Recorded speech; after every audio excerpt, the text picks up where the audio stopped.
ان الذین قالوا، جنہوں نے کہا کہ اللہ تبارک و تعالی ہمارا رب ہے، ثم استقاموا، پھر اس پر قائم ہو گئے، پھر اس پر استقامت کے ساتھ زندگی بھر گزارتے رہے اپنی زندگی، تتنزل علیہم الملائکہ، ایسے لوگوں پر اللہ تبارک و تعالیٰ کے فرشتے نازل ہوتے ہیں، کہتے ہیں اللہ تخافوا، اے ایمان والو، اے وہ انسانوں جو اپنے ایمان لانے کے بعد اپنے ایمان پر برابر قائم رہے، اللہ تخافوا، خوف نہ کرو، ولا تحزنوا، غم نہ کرو، کیوں؟ وابشروا بالجنہ، اور خوش ہو جاؤ اس جنت سے جس جنت کا اللہ تبارک و تعالیٰ نے تم سے وعدہ کیا ہے۔ محترم سامعین، بہت ہی عظیم آیت ہے یہ، چھوٹے سے جملے، اس جملے کے اندر ہماری پوری کی پوری زندگی سما گئی۔ حضرت سفیان رضی اللہ تعالیٰ عنہ کے بارے میں آتا ہے، نبی کریم صلی اللہ علیہ وسلم کے پاس حاضر ہوتے ہیں، پوچھتے ہیں اے اللہ کے نبی، ایک ایسی چیز بتاؤ کہ میں آپ کے بعد کبھی بھی اس چیز کے علاوہ دوسروں سے نہ پوچھوں، یعنی ایک ایسی چیز جو زندگی بھر میرے لیے کافی ہو جائے، ہمیشہ زندگی کے لیے بار بار دوسروں سے نہ پوچھوں، ایک ایسی چیز بتاؤ۔ تو نبی کریم صلی اللہ علیہ وسلم نے کیا بتایا؟ بڑی لمبی لمبی حدیثیں، بڑی لمبی لمبی چیزیں نہیں بتائی نبی کریم صلی اللہ علیہ وسلم نے۔ نبی کریم صلی اللہ علیہ وسلم نے کہا قل، کہہ دو، آمنت باللہ، کہ میں اللہ پر ایمان لے آیا، ثم استقم، اور اپنے ایمان پر مقیم ہو جاؤ، قائم ہو جاؤ، برابر اس پر عمل کرنے لگ جاؤ۔ کتنی عظیم چیز! انسان کا ایمان بڑھتا بھی ہے، گھٹتا بھی ہے۔ جب وہ ایمان لیا، امام بخاری رحمہ اللہ نے اپنی کتاب میں ایک باب باندھا، کیا باندھا؟ الایمان یزید و ینقص، انسان کا ایمان زیادہ بھی ہوتا ہے اور کم بھی ہو جاتا ہے۔ اس کا مشاہدہ ہم لوگ جو ہے رمضان کے مہینے میں کر رہے ہیں۔ ابھی رمضان کا مہینہ ختم ہونے میں ہے، بلکہ ایسا سمجھو رمضان کا مہینہ ختم ہو چکا۔ اس مہینے میں ہم لوگوں نے روزے رکھے، اس مہینے میں ہم نے تراویح کی نماز پابندی کے ساتھ پڑھی، بلکہ اس مہینے میں جو چیزیں ہمارے لیے حلال تھے ان چیزوں سے ہم رک گئے۔ وجہ کیا ہے؟ کیوں رکے ہم؟ اس لیے رک گئے کیونکہ اللہ تبارک و تعالیٰ نے ہمیں ان چیزوں سے روکا۔ یعنی کھانا پینا ہمارے لیے حلال تھا، لیکن اللہ تبارک و تعالیٰ نے روزے کی حالت میں ہمیں روکا کہ ہم نہ کھائیں نہ پئیں، تو ہم نے کھانے پینے سے اپنے آپ کو روک لیا۔ دنیا کا کوئی انسان ہمیں اپنے گھر کے اندر دیکھ نہیں سکتا تھا، چاہتا تو پانی پی سکتا تھا، لیکن پانی میں نے نہیں پیا۔ چاہتا تو کھانا کھا سکتا تھا، لیکن کھانا نہیں کھایا میں۔ کیوں؟ کیونکہ میرا رب دیکھ رہا ہے۔ یہ چیز انسان کے دل سے آنی چاہیے۔ یہ روزہ، یہ رمضان کا مہینہ اس لیے نہیں آتا میرے مسلمان بھائیوں کہ ہم اس رمضان کے مہینے میں نماز کی پابندی کرنے لگیں، نماز جو ہے فوراً پڑھتے رہیں اور روزے رکھتے رہیں، اور رمضان کا مہینہ ختم ہو گیا ساری چیزوں کو چھوڑ دیں۔ اس لیے آتا ہے رمضان نہیں۔ کتب علیکم الصیام کما کتب علی الذین من قبلکم لعلکم تتقون، رمضان کا مہینہ اس لیے آتا ہے تاکہ انسانوں کو متقی و پرہیزگار بنا دے، انسانوں کو اللہ سے ڈرنے والا بنا دے۔ رمضان کا مہینہ اس لیے آتا ہے۔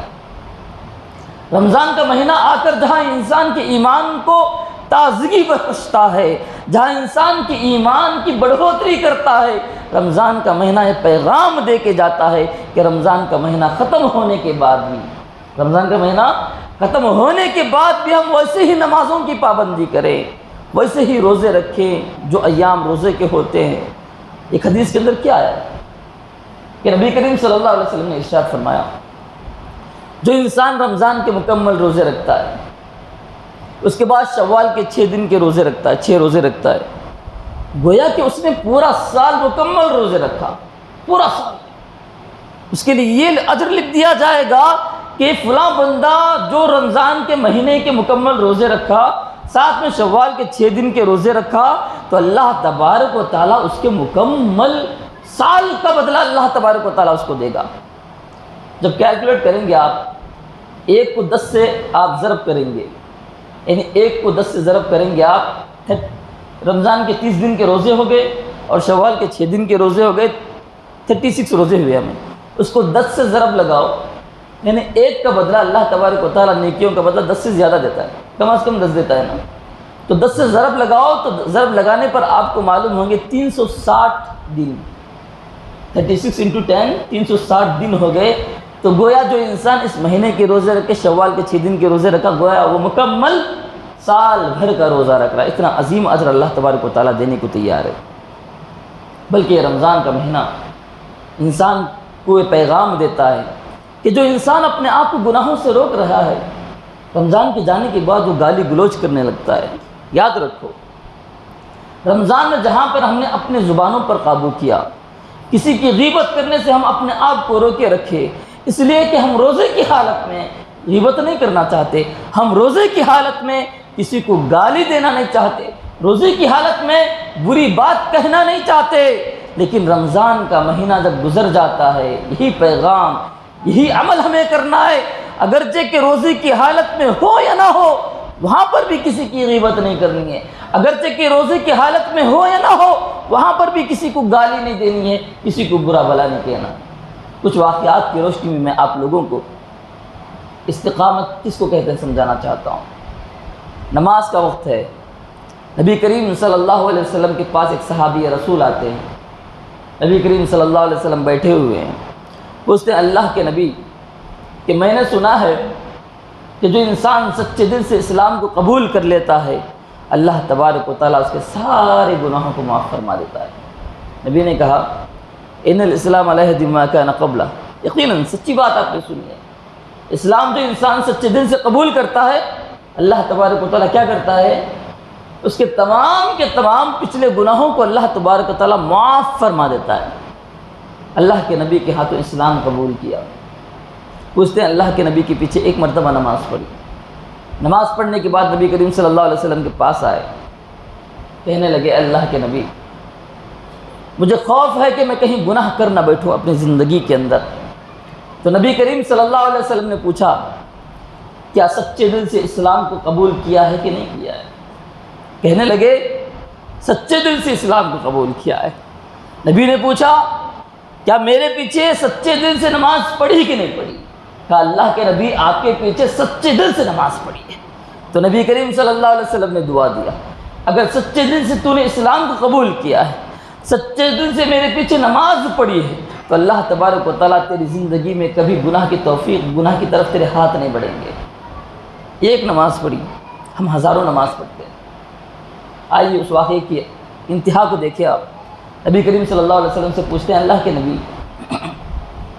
کوئی کام بتا دیجئے، کوئی کام بتا دیجئے، کیونکہ میرے پاس اب کوئی کام نہیں ہے۔ نبی کریم صلی اللہ علیہ وسلم نے پوچھا پہلے کیا کیا کرتے تھے؟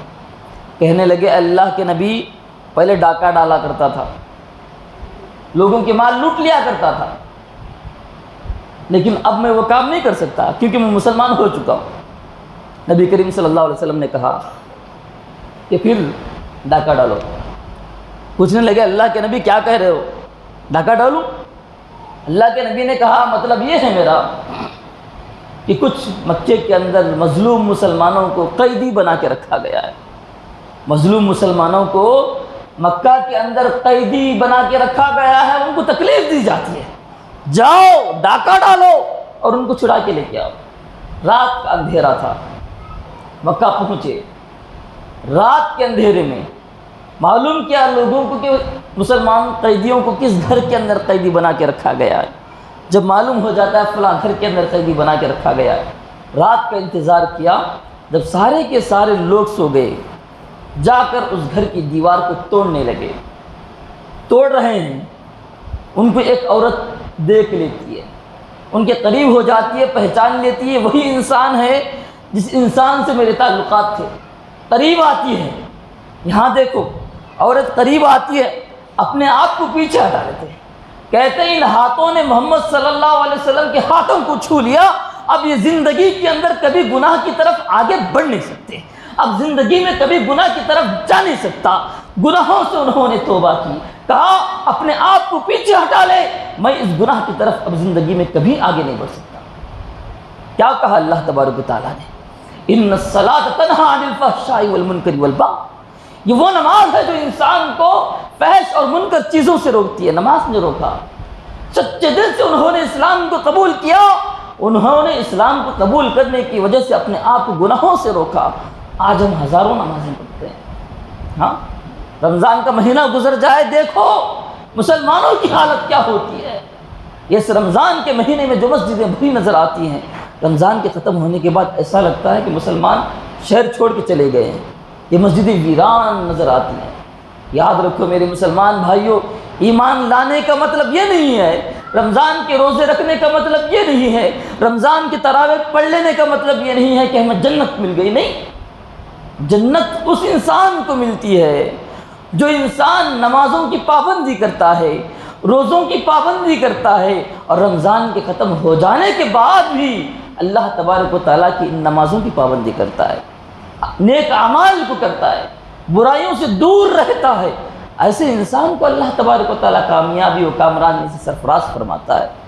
بلکہ آپ لوگ دیکھیں گے صحابہ کے، تابعین و تبع تابعین کے بہت سارے واقعات بھرے پڑے ہیں۔ ان کی زندگی کو آزمایا گیا، ان کی زندگی کے اندر ایسے ایسے کٹنگ چیزیں آئیں کہ سننے والے کا دل سن کر پگھل جائے گا، آنکھوں جو ہے آنسوں بہانے لگیں گی۔ ایسے واقعات قرآن مجید کے اندر، بلکہ اللہ تبارک و تعالیٰ نے تو کہا نحن نقص علیک احسن القصص، ہم آپ لوگوں کے سامنے بہترین قصے بیان کرتے ہیں۔ واقعات کیوں اللہ تبارک و تعالیٰ بیان کرتا ہے؟ تاکہ انسانوں کے دل واقعات کو سن کر اثر انداز ہوتے ہیں۔ انسان جب واقعات کو سنتے ہیں تو ان واقعات سے انسان کا دل پگھل جاتا ہے، ان کے ایمان تازہ ہو جاتا ہے۔ میرے مسلمان بھائیوں، کئی واقعات بھرے پڑے ہیں۔ ایمان لانے کا مطلب صرف یہ نہیں ہے کہ ہم نے کلمہ توحید کو اپنی زبان سے ادا کیا اور ہم سمجھنے لگے کہ اللہ تبارک و تعالیٰ ہمیں جنت میں داخل کر دے گا۔ یہ جنت ایسی حاصل ہونے والی چیز نہیں ہے، جنت بڑی مشکلات سے حاصل ہوتی ہے۔ میرے مسلمان بھائی، جو انسان دن رات اللہ کو راضی کرنے کے لیے کوشش کرتا ہے، ایک حدیث میں سناتا ہوں آپ کو، ایک انسان زندگی بھر عمل کرتا ہے لیکن اپنی موت کے وقت کوئی ایسا عمل کر لیتا ہے جو انسان گناہ کا عمل، اللہ کو ناراض کرنے والا عمل کر لیتا ہے، جہنم میں چلا جاتا ہے۔ کوئی انسان گناہوں میں لت پت ہے، چھوٹے موٹے گناہ کر رہا ہے، لیکن زندگی کے آخری مرحلے میں نیک بن جاتا ہے، اللہ تبارک و تعالیٰ کو اس کی ادا اتنی پسند آتی ہے کہ اس کو جنت میں داخل کر دیتا ہے۔ بلکہ ایک اور حدیث میرے مسلمان بھائیوں، انسان اپنی زبان سے کچھ بھی بولتا ہے، جو من چاہا بولا، لوگوں کے سامنے بھی بولا، لوگوں کے پیچھے بھی بولا، اپنی منمانی کرتا ہے انسان۔ یہ چھوٹی سی زبان ہے، اس زبان کی وجہ سے کل قیامت کے دن کتنے ایسے لوگ ہوں گے جو جہنم میں داخل کر دیے جائیں گے۔ ایک آدمی آئے گا، نیکیوں کے انبار لے کے آئے گا، پہاڑوں جیسی نیکیاں لے کے آئے گا، نمازوں کا پابند، روزہ رکھنے والا، صدقہ و خیرات کرنے والا، زکوٰۃ دینے والا، نیکیوں کے انبار لے کے کل قیامت کے دن آئے گا۔ لوگ کہیں گے دیکھ کر کتنا ہی نیک انسان ہے، کتنے نیکیاں لے کے آیا ہے، پہاڑوں جیسی نیکیاں اس کی ہوں گی۔ اللہ اکبر۔ وہ حدیث کی اس سے پہلے کی شروعات میں نبی کریم صلی اللہ علیہ وسلم نے صحابہ سے پوچھا تھا من المفلس، یہ مفلس ہے۔ صحابہ نے کہا مفلس تو وہ آدمی ہے جس کے پاس مال و دولت نہیں ہے، پیسہ نہیں ہے جس کے پاس، ہمارے پاس اسی کو مفلس کہتے ہیں نا، فقیر اس کو کہتے ہیں جس کے پاس پیسہ نہیں ہے، مال و دولت نہیں ہے۔ نبی نے کہا نہیں، مفلس وہ نہیں ہے، مفلس یہ ہے کل قیامت کے دن بڑے بڑے پہاڑوں جیسے اعمال لے کے آئے گا۔ لوگ سمجھیں گے کتنے اچھے اعمال لے کے آئے، ابھی جنت میں چلا جائے گا، لیکن جنت میں جانے کا بھی فیصلہ کرنے سے پہلے کچھ لوگ آئیں گے وہاں پر۔ ایک آدمی آئے گا، کہے گا اللہ تبارک و تعالیٰ یہ نمازیں تو پڑھتا تھا، روزے تو رکھتا تھا، لیکن اس نے زندگی کے اندر میرے ساتھ ظلم کیا ہے، آج میں اس ظلم کا بدلہ چاہتا ہوں۔ اللہ تبارک و تعالیٰ جتنا اس نے ظلم کیا تھا اس کی نیکیاں اٹھا کر اس مظلوم کو دے دے گا۔ ایک آدمی آئے گا، کہے گا اللہ تبارک و تعالیٰ اس نے زندگی میں میری عزت کے ساتھ کھلواڑ کیا تھا، اس نے زندگی میں میری عزت کے ساتھ ایسے کھلواڑ کیا تھا کہ میرے پیچھے لوگوں کے سامنے غیبتیں کیا کرتا تھا، اللہ آج میں اس کا بدلہ چاہتا ہوں۔ اللہ تبارک و تعالیٰ اس کی نیکیاں اٹھا کر اس کو دے دے گا۔ ایسے بہت سارے لوگ آئیں گے، بڑی لمبی حدیث ہے، بہت سارے لوگ آئیں گے یہاں تک کہ اس کی ساری نیکیاں ختم ہو جائیں گی، کوئی چیز اس کے پاس باقی نہیں رہے گی۔ ایسے وقت میں اس کی نیکیاں ختم ہو جانے کی وجہ سے لوگوں کے گناہوں کو اٹھا کر اس کے اوپر ڈال دیا جائے گا، یہاں تک کہ اس کے گناہ اتنے ہو جائیں گے کہ لوگ دیکھتے ہی دیکھتے اس کے گناہ پہاڑوں جیسے نظر آنے لگیں گے۔ جو انسان ابھی جنت میں جانے والا تھا، اللہ تبارک و تعالیٰ حکم دے گا اس کو جہنم میں داخل کر دیا جائے۔ اللہ اکبر، یہ مفلس ہے میرے مسلمان بھائیو۔ نیکیاں بھی کرتے ہیں، کل قیامت کے دن کچھ لوگ آئیں گے، اللہ تبارک و تعالیٰ سے پوچھیں گے اللہ میں نے یہ نیکی ہی نہیں کی، یہ نیکی میرے نامہ اعمال میں کیسے آ گئی؟ تو اللہ تبارک و تعالیٰ کہے گا تو نیکیاں تو نہیں کیا تھا، لیکن تیری عزت کے ساتھ فلاں بندے نے کھلواڑ کیا تھا، آج اس کی نیکیوں کو اٹھا کر تیری نیکیوں میں، تیرے نامہ اعمال میں اس کا اندراج کروایا جا چکا ہے۔ اللہ اکبر، کتنی عظیم چیز ہے۔ تو بتانے کا مقصد یہ ہے میرے مسلمان بھائیو، یہ رمضان کے مہینے میں جہاں ہم نے روزے رکھے، نمازیں پڑھے، نیک اعمال کیے، ان نیک اعمال کی حفاظت بھی ہمیں کرنی ہے۔ صحابہ، تابعین و تبع تابعین کے بارے میں آتا ہے رمضان کے مہینے کو پانے کے لیے 6 مہینے پہلے سے دعائیں کیا کرتے تھے، اور جب رمضان کا مہینہ گزر جاتا تھا 6 مہینے اللہ تبارک و تعالیٰ سے یہ دعا کرتے تھے کہ اللہ جو اعمال ہم نے رمضان کے مہینے میں کیے ان اعمال کو قبول فرما لے۔ 6 مہینے تک دعائیں کیا کرتے تھے۔ تو جہاں ہم عمل بھی کرتے ہیں ان عمل کی قبولیت کے بھی اللہ تبارک و تعالیٰ سے دعا کریں، ان اعمال کی حفاظت کے لیے کوشش بھی اپنی زندگی بھر کرتے رہیں۔ کہیں ایسا نہ ہو کہ ہمارے یہ اعمال دوسروں کی جو ہے غیبت کے اندر، دوسروں کو برا بلا کہنے میں، دوسروں پر ظلم کرتے ہوئے ختم ہو جائے، ایسا نہ ہو میرے مسلمان بھائیوں۔ بلکہ یہ اعمال قیمتی ہیں، یہاں تک کہ ہم نے عمل کیا، ہم نے ایمان لایا، استقامت کی ایک اور واقعہ استقامت کا آپ لوگوں کے سامنے میں بیان کر دینا مناسب سمجھتا ہوں۔ صحابہ کی زندگیوں کو آپ دیکھیں گے، ایک بات کہتے تھے، اللہ کے نبی سے وعدہ کر لیا، مر جاتے تھے لیکن اس وعدے کو توڑتے نہیں تھے، اپنی جان گنوا دیتے تھے لیکن ایمان پر قائم رہتے تھے۔ جنگ احد کا واقعہ یاد کرو، جنگ احد، غزوہ احد چل رہی ہے، ایسے وقت میں دشمنان اسلام کو پورا یقین تھا کہ جب تک ہم نبی کریم صلی اللہ علیہ وسلم کو قتل نہیں کر دیں گے ان مسلمانوں کو ہرا نہیں سکتے، ان مسلمانوں کے ایمان کو کمزور نہیں کر سکتے۔ تو انہوں نے پوری کوشش یہ کی کہ نبی کریم صلی اللہ علیہ وسلم کے قتل کر دیا جائے، اور نبی کریم صلی اللہ علیہ وسلم کے خیمے پر ساری تیریں، ساری تلواریں، نیزے برسا رہے ہیں۔ نبی کریم صلی اللہ علیہ وسلم بڑے ہوشیار و چالاک تھے۔ جب نبی کریم صلی اللہ علیہ وسلم نے دیکھا کہ دشمنان اسلام کا پورا زور میرے خیمے پر ہے تو دشمنان اسلام میری جان کے پیچھے پڑے ہوئے ہیں، ایسے وقت میں میرے نبی کریم صلی اللہ علیہ وسلم نے اعلان کیا کہ تم میں کون سا ایسا انسان ہے کہ جسے میں اپنی تلوار دوں گا اور وہ جیتے جی میرے خیمے کے دروازے کے پاس کھڑا رہ جائے اور اس دروازے سے نہ ہٹے۔ ایک دبلے پتلے آدمی کھڑے ہوتے ہیں جن کا نام کیا تھا؟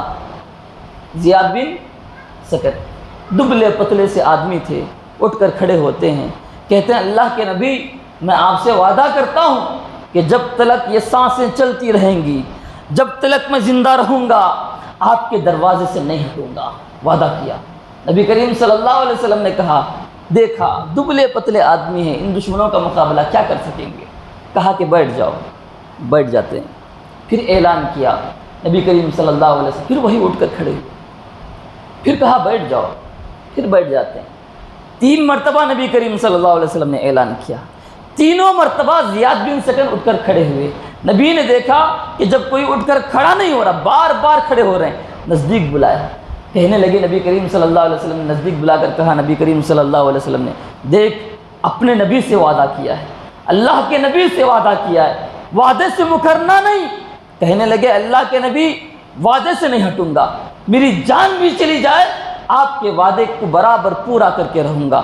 دروازے کے پاس کھڑے ہوئے، تلواریں، نیزے تیر برسنے لگے، یہاں تک کہ تاریخ دانوں نے لکھا ہے کہ جب تیر برس رہے تھے زیاد بن سکن ان تیروں کو اپنے جسم پر لے رہے تھے، اپنے ہاتھوں سے ان تیروں کو روک رہے تھے، تلواروں کے واروں کو اپنے ہاتھوں سے روک رہے تھے۔ سننا بڑا آسان ہے لیکن کھانا بڑا مشکل ہے میرے مسلمان بھائیو، یہاں تک کہ 72 تیر، 72 زخم ان کے جسم پر لگتے ہیں، 72 زخم ان کے جسم کے اندر لگ جاتے ہیں، یہاں تک کہ خون بہتا بہتا چلا جاتا ہے، بے ہوش ہو کر زمین پر گر جاتے ہیں۔ کھانا کہنا بڑا آسان ہے، کھانا بڑا مشکل ہے، ذرا سا کانٹا پیر میں چبھ جائے نا آنکھوں سے آنسو نکل جاتے ہیں۔ یہاں پر زخم کی تاب نہ لا کر خون بہتے بہتے زیاد بن سکن نبی کریم صلی اللہ علیہ وسلم کے خیمے کے سامنے بے ہوش ہو کر زمین پر گر پڑتے ہیں۔ اس کے بعد طلحہ و زبیر آتے ہیں کہ زیاد بن سکن بے ہوش ہو کر گر پڑے ہیں، اٹھاتے ہیں زیاد بن سکن کو، اٹھا کر لے کر جا رہے ہیں، زخمیوں کو کیمپ میں لے جا رہے ہیں کہ ان کا علاج کیا جا سکے۔ آنکھیں کھل جاتی ہیں، پوچھتے ہیں وہ طلحہ و زبیر کہاں لے کے جا رہے ہو؟ کہتے ہیں وہ زیاد اتنے زخمی ہو گئے ہو کہ اب جسم کے اندر کوئی جگہ باقی نہیں ہے کہ دوسرا زخم لگ سکے، اتنے زخمی ہو گئے، خون بہہ چکا ہے، بے ہوش ہو گئے ہو تم، اس لیے ہم تمہیں زخمیوں کے کیمپ میں لے جانا چاہتے ہیں۔ کہنے لگے نہیں، میں نے میرے نبی سے وعدہ کیا ہے، ابھی میرے سانسیں چل رہی ہیں نا، میں نے میرے نبی سے وعدہ کیا ہے کہ جب تلک یہ سانسیں بند نہ ہو جائیں نبی کے دروازے سے نہیں ہٹوں گا، مجھے نبی کے دروازے سے ٹیک لگا کر کھڑا کر دو۔ کہنے لگے طلحہ و زبیر کہہ رہے تھے وہ زیاد تم جو ہے اتنے زخمی ہو گئے ہو، اتنے کمزور ہو گئے ہو، زخم بہتے بہتے خون اتنا بہہ چکا ہے کہ تم کھڑے نہیں ہو سکتے۔ تو کہنے لگے کھڑا نہیں ہو سکتا تو کیا ہوا؟ نبی کریم صلی اللہ علیہ وسلم کے دروازے سے ٹیک لگا کر کھڑا کر دو، کیونکہ میرے سانسیں چل رہی ہیں، میں نہیں چاہتا کہ میری سانسیں چلے اور نبی کریم صلی اللہ علیہ وسلم سے جو میں وعدہ کیا ہے اس وعدے کو میں توڑ دوں، میں نہیں چاہتا، ٹیک لگا کر کھڑا کر دو۔ اتنی آخرش، اتنی ضد انہوں نے کی کہ آخر کار انہیں ٹیک لگا کر کھڑا کر دیا گیا، نبی کریم صلی اللہ علیہ وسلم کے خیمے سے ٹیک لگا کر کھڑا کر دیا گیا۔ اس کے بعد پھر تلواریں برسی، پھر تیر برسے، یہاں تک کہ تاریخ دانوں نے لکھا ہے 92 تیر ان کے جسم کے اندر چبھ جاتے ہیں، زخم 93واں تیر جب آتا ہے ان کے جسم کو چھید کر باہر چلا جاتا ہے، ان کے جسم کو چھید کر دوسری طرف نکل جاتا ہے، ایک چیخ نکلتی ہے، جو چیخ نبی کریم صلی اللہ علیہ وسلم کے کانوں میں پڑتی ہے، وہ نبی بھی ایسے، اللہ اکبر، اما ارسلناک الا رحمۃ للعالمین، ہم نے تمہارے درمیان ایسے نبی بھیجے ہیں جو پوری جہانوں کے لیے، سارے جہانوں کے لیے رحمت ہے۔ تلواریں برس رہی ہیں، تیر برس رہے ہیں، تلواریں چل رہی ہیں، دشمنوں کے نیزے نبی کریم صلی اللہ علیہ وسلم کے خیمے کی طرف رخ کیے ہوئے ہیں، لیکن نبی کریم صلی اللہ علیہ وسلم کے کانوں میں آواز پڑتی ہے زیاد بن سکن کی، فوراً اپنے خیمے کے دروازے سے باہر آ جاتے ہیں۔ دیکھتے ہیں تو کیا دیکھتے ہیں؟ عزیز علیہ ما عنتم وحریص علیکم بالمؤمنین رؤوف الرحیم، ہم نے ایسے نبی کو تمہارے درمیان بھیجا ہے، کانٹا تمہارے پیر میں چبھے گا، وہ اس کے درد کو، اس کے زخم کو اپنے دل میں محسوس کرتے ہیں، ایسے رحم کرنے والے نبی کو ہم نے تمہارے درمیان بھیجا۔ اللہ اکبر، نبی کریم صلی اللہ علیہ وسلم جب دیکھتے ہیں کہ زیاد بے ہوش ہو کر زمین پر گر گئے، نبی کریم صلی اللہ علیہ وسلم خود اس زمین پر بیٹھ جاتے ہیں، بغیر کوئی چیز بچھائے اس ریت پر، اس زمین پر نبی کریم صلی اللہ علیہ وسلم نیچے بیٹھ جاتے ہیں، اور زیاد تیری رحمت کا کیا کہنا، زیاد بن سکن کے چہرے کو لے کر، ان کے سر کو لے کر نبی کریم صلی اللہ علیہ وسلم اپنے گود میں رکھ لیتے ہیں۔ جب زیاد کی اس حالت کو نبی کریم صلی اللہ علیہ وسلم دیکھتے ہیں، آنکھوں سے آنسو نکل جاتے ہیں۔ نبی کریم صلی اللہ علیہ وسلم کے آنکھوں کے آنسو جب بہنے لگتے ہیں، وہ آنکھوں کے آنسو جب زیاد بن سکن کے چہرے پر پڑتے ہیں تو آب گل کا کام کرتے ہیں۔ جب زیاد بن سکن کے چہرے پر نبی کریم صلی اللہ علیہ وسلم کے آنکھوں گرتے ہیں، آنسو گرتے ہیں، آنسو جیسے ہی گرتے ہیں، زیاد بن سکن اپنے کمزور بدن سے آہستہ اپنی آنکھوں کو کھول کر نبی کریم صلی اللہ علیہ وسلم کو دیکھتے ہیں، پھر آنکھیں بند کر لیتے ہیں کہ نبی کا چہرہ سامنے نظر آ رہا ہے صلی اللہ علیہ وسلم، کہیں ایسا تو نہیں کہ میں خواب دیکھ رہا ہوں۔ پھر اپنے آنکھوں کو بند کر لیتے ہیں، پھر آنکھوں کو کھولتے ہیں، واقعی نبی کریم صلی اللہ علیہ وسلم کا چہرہ سامنے نظر آ رہا ہے۔ نبی کریم صلی اللہ علیہ وسلم آنکھوں سے آنسو بہا رہے ہیں، سارے صحابہ اطراف و اکناف کھڑے ہوئے اس منظر کو دیکھ رہے ہیں میرے مسلمان بھائیوں۔ ایسے وقت میں نبی کریم صلی اللہ علیہ وسلم جب دیکھتے ہیں کہ زیاد نہ ہوتے ہوئے اپنے آنکھوں کو کھولنے کی کوشش کر رہے ہیں تو اپنے ہاتھ کو زیاد کی آنکھوں پر رکھ دیتے ہیں۔ زیاد کہتے ہیں اللہ کے نبی اپنے ہاتھ کو ہٹا لینا۔ نبی کریم صلی اللہ علیہ وسلم کہتے ہیں وہ زیاد جسم کے اندر کوئی جگہ باقی نہیں ہے کہ اور زخم لگ جائے، اتنے زخمی ہو گئے کہ سارا کا سارا جسم خون بہا رہا ہے، میں ہی دیکھ نہیں پا رہا ہوں، تم اپنے جسم کو کیسے دیکھ پاؤ گے؟ زیاد کہنے لگے اللہ کے نبی اپنے ہاتھ کو ہٹا لیجئے، کل قیامت کے دن اللہ جب پوچھے گا کہ کیا کرتا ہوا آیا تو بڑے فخر سے کہہ سکوں گا اللہ تیرے نبی کا وعدہ پورا کرتا ہوا آیا۔ جب اللہ پوچھے گا اے زیاد کس حالت میں تیری موت ہوئی، کس کو دیکھتا ہوا آیا، کل قیامت کے دن اللہ تبارک و تعالیٰ بڑے فخر سے کہہ سکوں گا جس کو دیکھتا ہوا آیا، جس کی طرف میری آخری نگاہ پڑی تیرے محبوب تیرے نبی کریم صلی اللہ علیہ وسلم کا چہرہ تھا۔ نبی کریم صلی اللہ علیہ وسلم اپنے ہاتھوں کو ہٹا لیتے ہیں، دیکھتے ہیں اللہ کے نبی سے پوچھتے ہیں اللہ کے نبی کل قیامت کے دن اس چیز کا جواب دینا، ایک درخواست ہے اے نبی میری کہ کل قیامت کے دن جب رب پوچھے گا کہنا اللہ کے نبی کہ جیتے جی جو وعدہ میں نے تم سے کیا تھا کہ تمہارے دروازے سے نہیں ہٹوں گا، دیکھو اللہ کے نبی جب تک جان تھی میرے پیروں میں کھڑنے کی طاقت تھی آپ کے دروازے سے نہیں ہٹا۔ اللہ کے نبی کل قیامت کے دن اللہ تبارک و تعالیٰ کے سامنے اس کی گواہی دینا۔ اللہ کے نبی کہنے لگے اے زیاد تم نے اپنا وعدہ پورا کیا ہے، اللہ تبارک و تعالیٰ بھی اپنا وعدہ وہاں پر پورا کر رہا ہے۔ اسی وقت ان شہید ہو جاتے ہیں زیاد بن سکن، روح قبض ہو جاتی ہے، انا للہ و انا الیہ راجعون۔ اس کے بعد نبی کریم صلی اللہ علیہ وسلم ان کا سر زمین پر رکھ کر اٹھ کر کھڑے ہوتے ہیں، صحابہ سے پوچھتے ہیں وہ میرے صحابہ، سارے صحابہ اپنے آنسو بہاتے ہوئے زیاد بن سکن کی طرف دیکھ رہے ہیں، پوچھتے اے میرے صحابہ کیا تم نے میرے محبوب کا آخری وقت دیکھا ہے؟ صحابہ نے کہا اللہ کے نبی دیکھا ہے۔ نبی کریم صلی اللہ علیہ وسلم نے کہا اے میرے صحابہ ابھی جبرائیل علیہ السلام میرے پاس آئے اور انہوں نے یہ بتایا کہ زیاد نے اپنے وعدے کو پورا کیا اور اللہ تبارک و تعالیٰ اپنے وعدے کو پورا کرتے ہوئے زیاد بن سکن کی روح کے استقبال کے لیے 8 جنت کے دروازوں کو کھول دیا ہے۔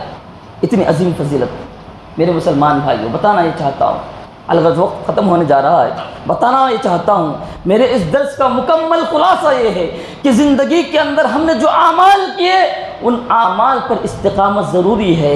زندگی کب ہماری موت آ جائے کسی کو نہیں معلوم۔ قل ان الموت الذی تفرون منہ فانہ ملاقیکم، جس موت سے انسان آج بھاگتا ہے وہ موت ضرور آ کے اس انسان کو پکڑنے والی ہے۔ تو یاد رکھو آج جو اعمال ہم نے رمضان کے مہینے میں کیے، جو روزے رکھے، جو قیام کیا، سب سے پہلی چیز ہمیں اس کی قبولیت کے لیے اللہ تبارک و تعالیٰ کے دربار میں دعا کرنی چاہیے، اس کی حفاظت کے لیے اللہ تبارک و تعالیٰ کے سامنے دعا کرنی چاہیے اور زندگی بھر یہ کوشش کرنی چاہیے اور ہمیشہ زندگی کا ایک ایک لمحہ یہ سوچ کر گزاریں آج جو عشاء کی نماز ہم نے پڑھی ہے کسے معلوم کہ صبح کی نماز میں کون زندہ ہوگا کون مر جائے گا۔ ہماری ہر نماز، ہمارا ہر رکوع، ہمارا ہر سجدہ، ہمارا ہر سیکنڈ، ہماری یہ مجلس ایسی ہونی چاہیے میرے مسلمان بھائیوں کہ ہمارا یہ رکوع آخری رکوع ہے، ہمارا یہ سجدہ آخری سجدہ ہوگا، ہماری یہ نماز شاید آخری نماز ہو سکتی ہے۔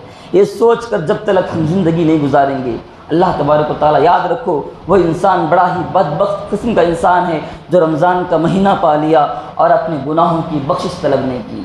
تو آخر میں میرے محترم مسلمان بھائیوں میرا پیغام یہی ہے کہ جن اعمال کو ہم نے رمضان بھر محنتیں کی، کوششیں کی، رات کا قیام کیا، دن بھر بھوکے پیاسے روزے رہے، ہم نے ان روزوں کو قبولیت کے لیے اللہ تبارک و تعالیٰ کے سامنے دعائیں کرتے رہیں، کیونکہ بہت سارے روزے دار ایسے ہیں ان کو بھوک کے سوا کچھ نہیں ملے گا۔ حدیث ہے، حدیث رسول صلی اللہ علیہ وسلم، بہت سارے روزے دار ایسے ہوں گے ان کو کل قیامت کے دن بھوک کے سوا کچھ نہیں ملے گا۔ بہت سارے قیام کرنے والے ایسے ہوں گے راتوں میں جاگنے کے سوا انہیں کچھ نہیں ملے گا۔ محترم بھائیوں ہمیں ہمیشہ اللہ تبارک و تعالیٰ کی رضامندی کی خاطر ہمیشہ یہ کوشش کرنی چاہیے اخلاص و للہیت کے ساتھ اعمال، جس طرح ہم رمضان کے مہینے میں روزے رکھے، اسی طرح جس طرح ہم رمضان کے مہینے میں نمازوں میں آگے رہے، اسی طریقے سے رمضان جو گزر چکا ہے گزرنے کے بعد بھی نیک اعمال میں آگے بڑھتے رہیں، آگے بڑھنے کی کوشش کریں۔ آخر میں اللہ تبارک و تعالیٰ سے میں دعا کرتا ہوں کہ اللہ تبارک تبارک و تعالیٰ جو بھی اعمال جتنے بھی ہم نے محنتیں کی ہیں اللہ تبارک و تعالیٰ ان اعمال کو قبول فرمائے،